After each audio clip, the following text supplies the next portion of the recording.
ಅದನ್ನ ಚುನಾವಣಾ ರಾಜಕಾರಣವಾಗಿ ಯಾರು ಹೇಳಿದ್ರು? ಏನು ಧರ್ಮ ಮತ್ತು ಧರ್ಮ ಅಂದ್ರೆ ಏನು? ಅಲ್ಲ ನಾನು ಹೇಳ್ತೀನಿ, ಧರ್ಮ ಅಂದ್ರೆ ಏನು? ನಾನು ಹೇಳ್ತಿದ್ದೀನಿ, ರಿಲಿಜನ್ ಧರ್ಮ ನಿಮ್ ದೃಷ್ಟಿಲಿ ರಿಲಿಜನ್, ನನ್ನ ದೃಷ್ಟಿಯಲ್ಲಿ ಮಾನವ ಧರ್ಮ. ನಿಮ್ ದೃಷ್ಟಿನಲ್ಲಿ ಧರ್ಮ ಅಂದ್ರೆ ರಿಲಿಜನ್. ಧರ್ಮ ಮತ್ತೆ ರಾಜಕೀಯ ಬೇರೆ ಬೇರೆ ಅನ್ನೋದನ್ನ, ಅದು ನಿಮ್ಮ ಒಪಿನಿಯನ್. ಧರ್ಮ ಅಂದ್ರೆ ಏನು? ನೀವೇನ್ ಟ್ರಾನ್ಸ್ಲೇಟ್ ಮಾಡ್ತಾ ಇದ್ದೀರಾ? ನನ್ನ ಒಪಿನಿಯನ್ ಧರ್ಮ ಮತ್ತು ರಾಜಕಾರಣ ಒಂದೇ ಅನ್ನೋದು ನಿಮ್ಮ ಒಪಿನಿಯನ್. ರಿಲಿಜನ್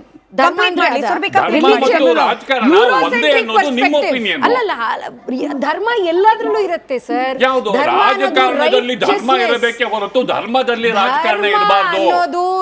ರಾಜಕಾರಣದಲ್ಲಿ ಧರ್ಮ ಇರಬೇಕೆ ಹೊರತು ರಾಜಕಾರಣದಲ್ಲಿ ಧರ್ಮ ಇರಬೇಕೆ ಹೊರತು ಧರ್ಮದಲ್ಲಿ ರಾಜಕಾರಣ ಇರಬಾರ್ದು. ಧರ್ಮ ಮತ್ತು ರಾಜಕಾರಣ ಬೇರೆ. ಧರ್ಮ ಮತ್ತು ರಾಜಕಾರಣ ಬೇರೆ. ರಾಜಕಾರಣ ಧರ್ಮ ಇರಬೇಕು. ಹಿಂದೂ ದೇವಸ್ಥಾನಗಳಲ್ಲಿ ಬರುವಂತ ದುಡ್ಡು ನಾನು ಹೇಳ್ತಲೇ ಇರೋದನ್ನ ನೀವ್ಯಾಕೆ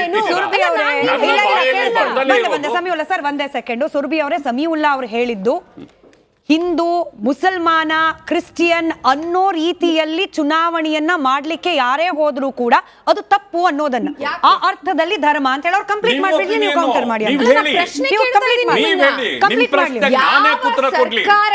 ನಿಮ್ಮ ಪ್ರಶ್ನೆಗೆ ನಾನು ಯಾಕೆ ಉತ್ತರ ಕೊಡ್ಲಿ? ಕಂಪ್ಲೀಟ್ ಮಾಡಿ. ಒಂದು, ಧರ್ಮ ಮತ್ತು ರಾಜಕಾರಣವನ್ನ ಮಿಕ್ಸ್ ಮಾಡಕ್ ಹೋದ್ರೆ ತಮ್ಮ ಮೂಗಿನ ನೇರದ ಮಾತೇ ಧರ್ಮ, ತಮ್ಮ ಮೂಗಿನ ನೇರದ ನಡವಳಿಕೆ ರಾಜಕಾರಣ ಎನ್ನುವಂತಹ ನಿಲುವನ್ನ ರಾಜಕೀಯ ಪಕ್ಷಗಳು ತೋರಿಸಿದರೆ ಇಂತಹ ಅನಾಹುತಗಳು ಸಂಭವಿಸುತ್ತೆ. ಇದರಿಂದ ಚುನಾವಣಾ ಆಯೋಗ ಸ್ಪಷ್ಟವಾಗಿ ಇಂತಹ ಪ್ರಕರಣ ನಡಿ ಈಗ ಶುರು ಮಾಡೋಣ.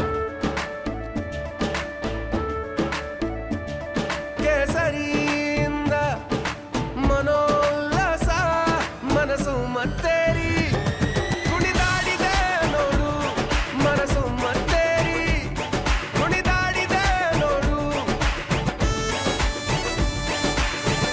ಕ್ಷಣ ಕ್ಷಣವೂ ಆಚರಿಸಿ ಕೇಸರಿ ಹಬ್ಬ. ವಿಮಲ್ ಬಾಯಲ್ಲಿ ಹೇಳಿ ಕೇಸರಿ. ಯಾರಾದ್ರೂ ದುರುಪಯೋಗ ಮಾಡಿಕೊಂಡ್ರೆ ಅದರ ವಿರುದ್ಧ ಕ್ರಮ ಜರುಗಿಸುವಂತಹ ಸ್ಪಷ್ಟ ನಿಲುವನ್ನ ಕೈಗೊಂಡಿದ್ರೆ ಇವತ್ತು ಈ ತರದ ಆಗ್ತಾ ಇರ್ಲಿಲ್ಲ.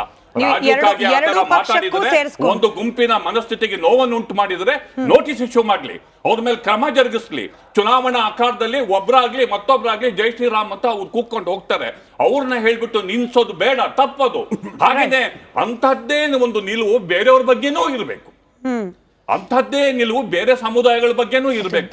ಅದು ದೊಡ್ಡಣ್ಣನಿಂದ ಹಿಡಿದು ಕೆಳಸ್ತರದ ಎಲ್ಲ ವರ್ಗದೂ ಕೂಡ ದಾರಿದೀಪವಾಗಿರ್ಬೇಕು. ಚುನಾವಣಾ ಅಖಾಡದಲ್ಲಿ ನಾನೇನ್ ಮಾತಾಡ್ತಿದ್ದೀನಿ, ನನ್ನ ಶಬ್ದಗಳು ಎತ್ತರದ ಜಾಗದಲ್ಲಿರುವ ವ್ಯಕ್ತಿಗಳು ಸರಿ ಅಲ್ವಾ? ಸುರಭಿ ಅವರೇ, ಸರಿ ಅಲ್ವಾ? ಸಮೀವುಲ್ಲಾ ಅವ್ರು ಹೇಳ್ತಾ ಇರೋದು ಧಾರ್ಮಿಕ ಭಾವನೆಗಳಿಗೆ ಚ್ಯುತಿ ತರ್ತಕ್ಕಂತ ಅಥವಾ ನಂಬಿಕೆಗಳಿಗೆ ಭಾವನೆಗಳಿಗೆ ಧಕ್ಕೆ ತರ್ತಕ್ಕಂತ ಹೇಳಿಕೆ ಯಾರೇ ಹೇಳಿದ್ರು ಕೂಡ ಶಿಕ್ಷೆ ಆಗ್ಬೇಕು. ಅದಕ್ಕೆ ಅದು ಮೋದಿ ಅವ್ರು ಮಾಡಿದ್ರು ಶಿಕ್ಷೆ ಆಗ್ಬೇಕು, ರಾಜು ಕಾಗೆ ಅವ್ರು ಮಾಡಿದ್ರು ಶಿಕ್ಷೆ ಆಗ್ಬೇಕು. ಒಂದು ವಿಷಯ ನಾನು ಇದರಲ್ಲಿ ಅಬ್ಸರ್ವ್ ಮಾಡೋದು ಏನು ಅಂದ್ರೆ, ಯಾವ ದೇಶದಲ್ಲಿ ಒಂದು ಇಂಡಿಯನ್ ಮುಸ್ಲಿಂ ಲೀಗ್ ಎಂಬುದು ಒಂದು ರಾಜಕೀಯ ಪಕ್ಷವಂತ ಇದೆ, ಯಾವ ದೇಶದಲ್ಲಿ ಸ್ವಾತಂತ್ರ್ಯದ ಸಮಯದಲ್ಲಿ ದೇಶ ವಿಭಜನೆ ಆಗಿದ್ದು ಧರ್ಮದ ಹೆಸರಿನಲ್ಲಿ, ಯಾವ ದೇಶದಲ್ಲಿ ಒಂದು ಸೆಪರೇಟ್ ಎಲೆಕ್ಟೊರೇಟ್ ಇತ್ತು ರಿಲಿಜನ್ ಪ್ರಕಾರವಾಗಿ, ಯಾವಾಗ ನಾವು ಹಿಂದೂಗಳ ವಿಷಯದ ಮಾತಾಡಕ್ ಬರ್ತೀವಲ್ಲ ಆವಾಗ ಧರ್ಮ ಅಂದ್ರೆ ಅಯ್ಯೋ ಬೇಡ. ಆದ್ರೆ ಮುಸಲ್ಮಾನರು, ಕ್ರಿಶ್ಚಿಯನರು, ಜೈನರು ಯಾವುದೇ ಆದಂತಹ ಮೈನಾರಿಟಿ ವಿಷಯ ಮಾತಾಡಬೇಕಾದಾಗ, protection of culture of minorities ಮಾತಾಡಬೇಕಾದಾಗ ಆ ರಿಲಿಜನ್ ವಾಪಸ್ ಬರುತ್ತೆ. ಹಿಂದೂ ಮಹಾಸಭಾ ಜೊತೆಗೆ ಮುಸ್ಲಿಂ ಲೀಗ್ ಸೇರ್ಕೊಂಡ್ಬಿಟ್ಟು ಸಂಕಲ ಮಾಡಿರ್ಲಿಲ್ವಾ? ಒಂದ್ ನಿಮಿಷ ನಾನು ಮಾತಾಡ್ಬೋದಾ? ನಾನು ಮಾತಾಡ್ತಿರೋದನ್ನ ನೀವು ಅರ್ಥ ಮಾಡ್ಕೊಳ್ಳಿ. ನಾನು ಯಾವುದೇ ಒಂದು ಸಮುದಾಯದ ಪರವಾಗಿ ಅಥವಾ ವಿರುದ್ಧವಾಗಿ ಮಾತಾಡ್ತಾ ಇಲ್ಲ. ನಾನು ಏನ್ ಹೇಳ್ತಿರೋದು ಅಂದ್ರೆ, ಈ ಸೆಕ್ಯುಲರಿಸಮ್ ಇನ್ನ ಹಿಂದೆ ಬರೋದು ಬೇಡ. ನಮಗೆ ರಾಮ ಮಂದಿರ ಒಂದು ಅಸ್ತಿತ್ವದ ವಿಷಯ ಆಗಿತ್ತು. ಅದರ ಬಗ್ಗೆ ಭಾರತೀಯ ಜನತಾ ಪಾರ್ಟಿ ತನ್ನ ಸಂಕಲ್ಪ ಪತ್ರದಲ್ಲಿ ಸ್ಪಷ್ಟ ನಿಲುವು ಹಾಕಿ ಇದ್ರ ಮೇಲೆ ನಾವು ಮತ ಕೇಳ್ತಾ ಇದೀವಿ. ಬೇರೆ ಯಾವುದೋ ಸಮುದಾಯದ ಒಂದೇ ಒಂದ್ ನಿಮಿಷ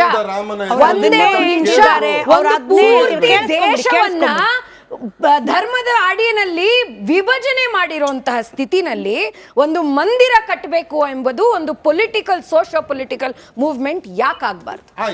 ಯಾಕೆ ಆಯ್ತು. ಆಗ್ಬಾರ್ದು ಹೇಳಿ? ಕಟ್ಬಿಟ್ರಲ್ವಾ? ನಿಮ್ಮ 15 seconds, ರಜಾಕ್ ಅವರೇ. ನಿಮ್ಮ Last 10 ಒಂದು seconds.